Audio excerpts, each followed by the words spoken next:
Bonjour à tous et à toutes. Vous êtes-vous déjà posé la question, Seigneur, qu'est-ce que l'homme, que tu t'en soucies, et le Fils de l'homme, que tu tiennes compte de lui? Pour rester dans ce qui nous préoccupe, qu'est-ce que l'Adam et le fils d'Adam? Question dite très philosophique pour ceux qui pensent être plus que des sages savants, mais question vitale. Il y a des milliers d'années que David a cherché à comprendre.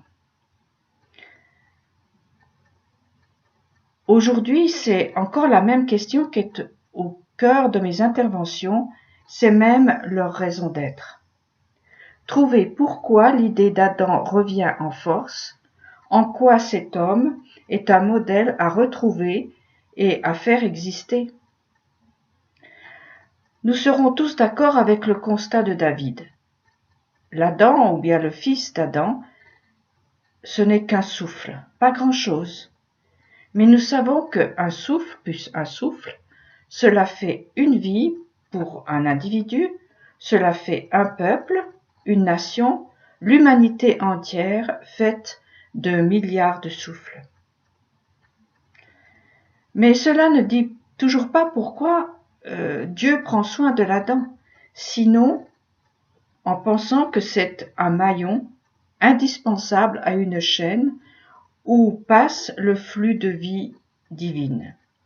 Qu'un souffle manque, et alors les deux bouts pendent lamentablement, attendant que quelqu'un répare le canal.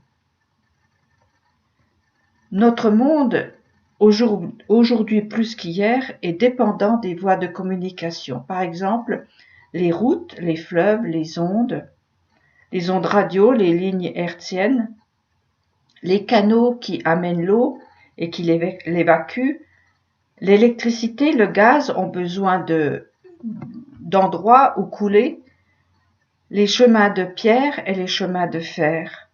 La parole aussi est un média. Qu'une de ces voies soit rompue et les conséquences sont énormes. Donc un soin de tout instant est accordé à ces chaînes. Un maillon qui lâche, le suivant ou bien le précédent, un maillon qui est retiré de sa place, et c'est toute la chaîne qui devient inutile. Nous avons donc dans notre vie quotidienne sous nos yeux une réponse éventuelle au pourquoi tant de sollicitude de la part d'un Dieu si grand. L'Adam est le réceptacle de sa lumière et à ce titre, il doit être en bon état. Le premier anneau qui a été rompu est le couple Adam et Ève. Cet anneau, ouvert par la gueule du serpent, la gueule au sens propre par la morsure au talon et au sens figuré par ses mensonges. Donc cet anneau ouvert va permettre à la lumière divine de s'écouler hors des canaux prévus à cet effet, qui sont des canaux de vie. Et ainsi cette lumière va nourrir les forces destructrices. Il faut réparer de toute urgence. Réparer cet anneau, qu'il retrouve sa place dans la chaîne, aujourd'hui plus que jamais, la cause de la maladie de l'humanité saute aux yeux, le couple. Couple humain, mais aussi couple dans toute la création. En effet, notre monde a pour base le deux. Il faut le deux pour exister et être un monde. Aucun anneau ne doit et ne peut être brisé.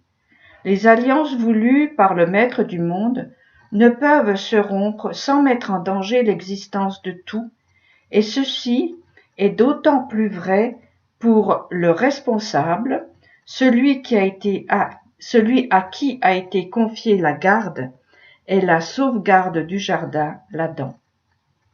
Le jardin étant l'image d'un anneau par rapport au champ qui lui n'est pas entouré, n'est pas protégé par des clôtures. L'animal le plus rusé de la terre a pu s'introduire dans le jardin car l'anneau, l'alliance donc, qui le gardait a été rompu. Adam et Ève ne communiquaient pas ou communiquaient mal. Première voie de communication rompue qui a entraîné une autre voie dans le dialogue destructeur.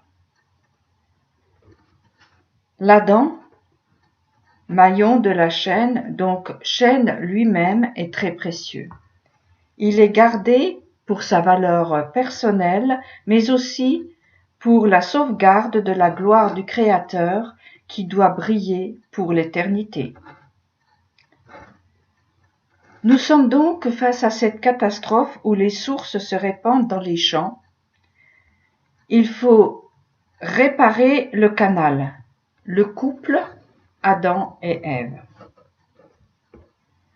Plus proche dans le temps, mais très vieille, nous avons cette histoire où Jacob tenait le talon de son frère au moment de leur naissance, comme pour fermer l'anneau qui a été rompu au départ. La main de Jacob ferme les lèvres béantes de la déchirure.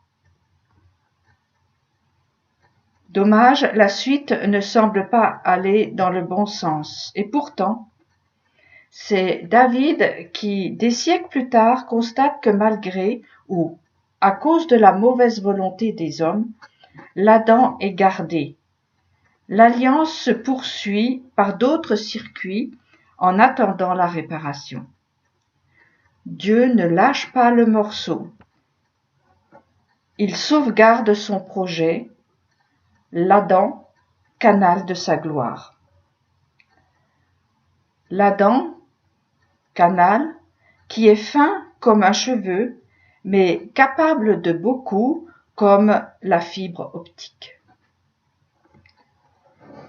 Chaque maille de la chaîne doit être réparée en passant par ces mots de Zacharie. En ces jours-là, 10 hommes de toute langue et de toute nation saisiront le pan de l'habit d'un seul homme juif en disant « Nous voulons aller vers vous, car nous avons entendu dire que Dieu est avec vous. » Ça, c'est le premier anneau.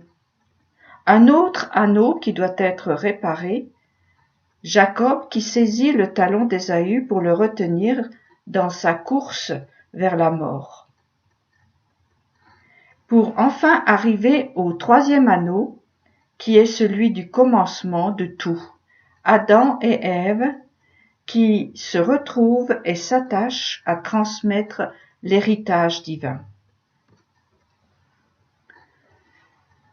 Pour que la chaîne se refasse, il faut que l'un des maillons, celui qui a lâché, peu importe l'un des deux, l'un des maillons s'ouvre et alors l'autre doit se glisser dans son milieu. Là aussi, dans un sens propre et dans le sens figuré. Une fois qu'il est dans son milieu, il se laisse entourer. La prochaine fois, ce sera l'inverse. Mais comment faire? D'abord, poser clairement le problème, en répondant soi-même à la question. Qu'est-ce que Adam est le fils d'Adam? J'en dis quoi, moi? J'en pense quoi, moi seul, parlant à moi-même? Je note pour ne rien oublier. Je relis pour y voir l'image que j'ai fabriquée ou celle que j'ai apprise. Et alors, ça me convient? Ça me fait rêver? Est-ce l'homme que j'ai envie de suivre? Est-ce mon héros, le modèle que je veux imiter? Si oui, on n'en parle plus, continuez votre chemin. Mais je parie que vous êtes déçus. Alors, Retournez au commencement, ce commencement avant que Adam ne soit défiguré. Cherchons ensemble dans le livre de la vérité le plan du départ. Trouvons, avec les enseignants des secrets de la Torah, ce qui a été déformé et tordu, ce qui empêche la liaison, l'anneau de se former, de se reformer. Un anneau après l'autre, un souffle avec un autre souffle, une âme et une autre âme, un couple et un autre couple, alors la lumière peut glisser le long du fil. Une clameur se fait entendre jusqu'au bout du monde, c'est le rire d'Isaac, témoin de la réparation de toutes les déchirures. Chacun et chacune doit se réparer, retrouver le véritable modèle de l'humain, Adam, et se construire suivant ce projet.